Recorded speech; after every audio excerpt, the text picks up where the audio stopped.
Place à l'international, place au digital. Aujourd'hui sur We Do Biz, ici chez Business France, à l'occasion des rencontres internationales de la French Tech.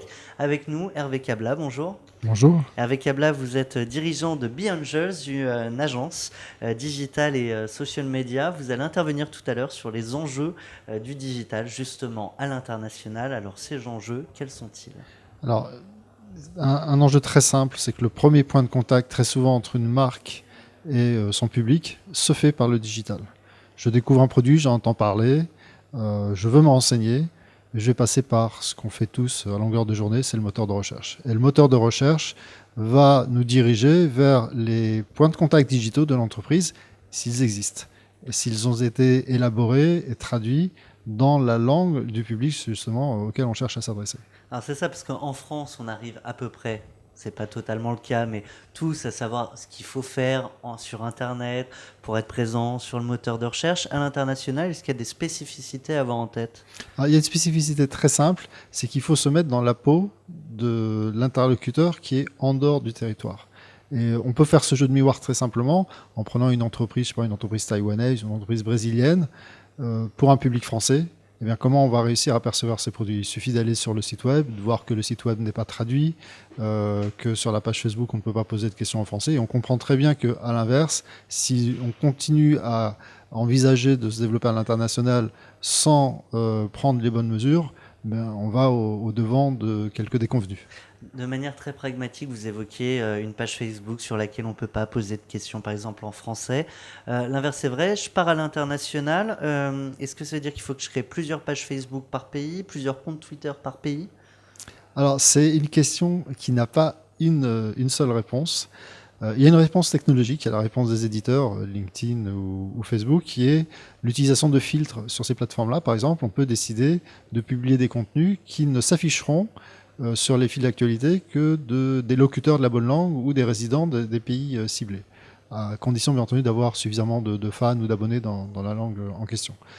C'est la version unifiée qui est la grande tendance, on va dire, chez les grands comptes. Maintenant, sur Twitter, ça ne marche pas de cette manière-là. Donc, sur Twitter, il va falloir se poser la question d'ouvrir plusieurs comptes dans plusieurs langues. Et sur LinkedIn, il y a un problème assez simple. Parfois, c'est qu'on a des grands groupes qui sont constitués à partir de fusions d'entités sur plusieurs pays. Et lorsque les salariés de ces entreprises se sont déclarés sur leur fiche LinkedIn, eh bien, ils pointent tous vers la même page. Les faire migrer de la page de l'ancienne entreprise vers la nouvelle, c'est pas gagné d'avance. Et donc finalement, de temps en temps, on aura tendance à conserver un dispositif avec une page différente par pays, voire par marque, voire par filiale.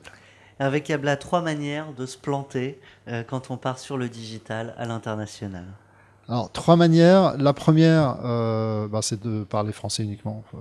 C'est une très belle langue, le français, et on pourra toucher un certain nombre de pays.